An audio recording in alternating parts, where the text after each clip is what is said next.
Tin mackerel does not get the respect that it deserves. It's full of so many vitamins, full of omega-3, and it tastes so damn good. And trust me, if it's good enough for them boys in prison, well, it's good enough for me and you. And yes, my nose is blocked, so I'm sorry about my nasally voice.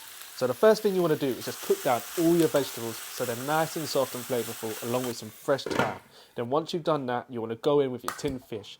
I'm using Grace's mackerel and tomato sauce, but you can use whatever you like. It works with everything. Get it all in there and then get it nice and mixed up and remove the bones if you like. Sometimes you do that, sometimes I don't. Today I was feeling extra, so I took it out, but it's up to you. Go in with some black pepper, some all-purpose seasoning, cook it down so the fish is nice and soft and not too hard anymore, and then serve. I like to eat my tin mackerel rundown with some plain white jasmine rice, but it's totally up to you, whatever you want.